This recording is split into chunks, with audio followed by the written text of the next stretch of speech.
IVF day. Test tube baby के जनक को धर्मावलंबियों ने धमकी दी कि ईश्वरीय काम में दखल ना दे। तो आज है 25 जुलाई, आज ही के दिन टेस्ट ट्यूब बेबी डे मनाया जाता है। चलिए इसके कहानी के पीछे। 25 जुलाई 1978 को मेडिकल क्षेत्र में एक ऐसी क्रांति हुई जो अब तक 70 लाख से ज़्यादा बांझ दंपतियों को टेस्ट ट्यूब तकनीक से बच्चे दे चुकी है। लेकिन जब इस प्रयोग को सफल अंजाम देने वाले साइंटिस्ट ये प्रयोग कर रहे थे तो खूब विरोध हुआ, मुकदमे लाद दिए गए, लेकिन वे टस से मस नहीं हुए। आज यानी 25 जुलाई 1978 को दुनिया की पहली परखनली बेबी पैदा हुई। ये दुनिया में एक नई क्रांति ही नहीं थी बल्कि एक नई उम्मीद थी। इसके बाद IVF तकनीक दुनिया भर में फैल चुकी है। वे लोग जो संतानहीन थे उनके लिए इस तकनीक ने नई उम्मीद दी। माना जाता है कि अब तक दुनिया में इस तकनीक से 70 लाख से ज़्यादा बच्चे पैदा किए जा चुके हैं। वैसे अब ये एक बड़े बिजनेस में तब्दील भी हो चुका है। हमारे देश के अखबारों और टीवी में आप IVF तकनीक से बच्चा पैदा करने के तमाम विज्ञापन देख सकते हैं। पहला बच्चा जो IVF तकनीक के जरिए परखनली तकनीक से पैदा हुआ वे थी लुइस ब्राउन, जो अब 45 साल की है, माँ बन चुकी है। लंबे समय तक परखनली शिशु को लेकर पूरी दुनिया में बहुत सी भ्रांतियां थी, लेकिन धीरे धीरे जैसे ये तकनीक फैली, इससे फायदा उठाने वाले लोग बढ़े। उसके साथ साथ अब बांझ कहे जाने वाले दंपतियों के बच्चे पैदा करने की रफ्तार भी बढ़ चुकी है। हमारे आसपास बहुत से ऐसे लोग मिल जाएंगे जो बच्चा पैदा कर सकने में दिक्कत महसूस कर रहे हैं, बच्चा चाहते थे और ऐसा नहीं कर पाने पर निराश हो रहे थे। उन्होंने इस तकनीक से विशेषज्ञ डॉक्टरों से संपर्क किया।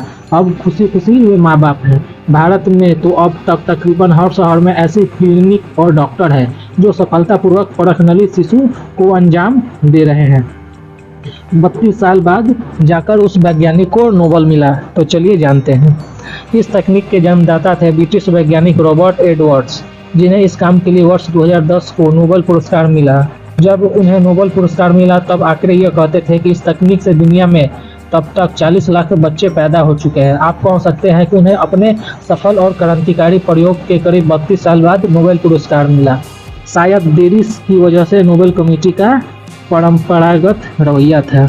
ये बात ये भी जाहिर करती है कि अक्सर पुरस्कार मिलने में कितनी देर होती है और इसकी प्रक्रिया कई बार बहुत योग्य लोगों को अनदेखा कर देती है। लेकिन उसका प्रयोग जब खुद एक क्रांति बन जाता है तो वह खुद बोलने लगता है। कहा जाता है कि उन्हें नोबेल पुरस्कार मिलने में हुई देरी शायद नोबेल पुरस्कार कमेटी के लोगों का धार्मिक और परंपरागत नजरिया था। वे काम करके दिखाया जो सोचा नहीं था। एडवर्ड ने 50 के दशक में इस तकनीक पर काम शुरू किया। 10 अप्रैल 2013 को 87 साल के उम्र में उनका निधन हो गया। लेकिन कहना चाहिए वो इसे लेकर कितने ज़्यादा खुश रहे होंगे कि उनके काम ने दुनिया भर में भी काम किया जो असंभव माना जाता था। बांझपन को लेकर सफल प्रयोग से पहले तक ईश्वरीय प्रकोप मानकर संतुष्ट कर लिया जाता था। पहले सेना में काम किया, फिर की पढ़ाई।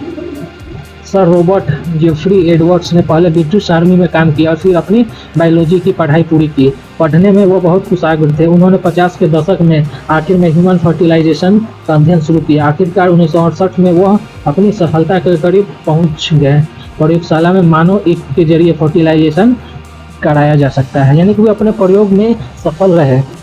प्रयोग को एक ब्रिटिश गायनोकोलॉजिस्ट के साथ मिलकर बढ़ाया। इसके बाद उन्होंने ब्रिटेन की ही एक गायनोकोलॉजिस्ट पैट्रिक स्टेप्टो के साथ मिलकर इस काम को करना शुरू किया।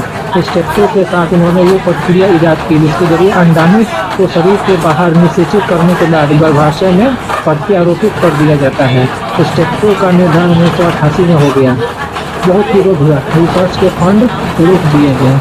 वैसे जब ये दोनों इस प्रयोग पर लगे हुए थे तो इसका बहुत विरोध भी हुआ। काम में रुकावट डालने की कोशिश की। विरोध करने वाले धर्मावलंबियों ने इसे ईश्वर के काम में अड़ंगा बताया।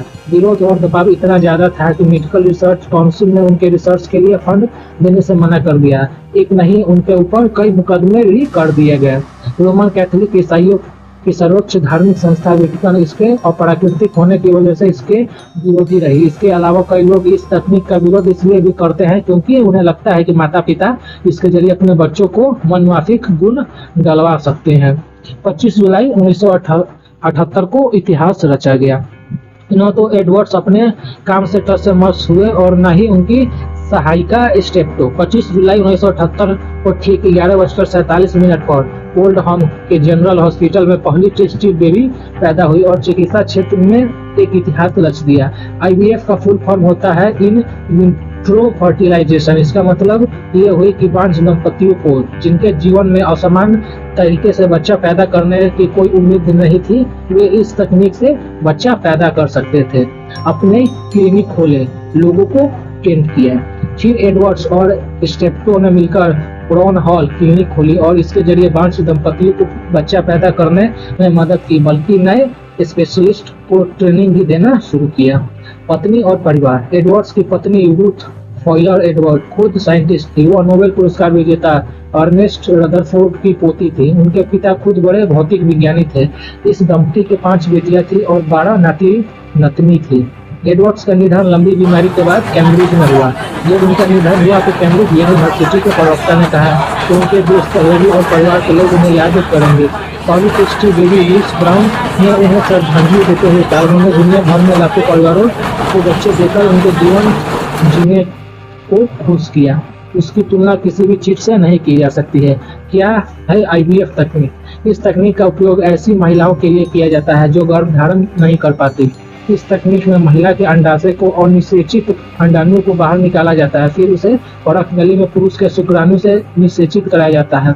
इसके फलस्वरूप 32 कोशिकीय वाला भ्रूण बनता है, जिसे ब्लास्टोसिस्ट कहते हैं।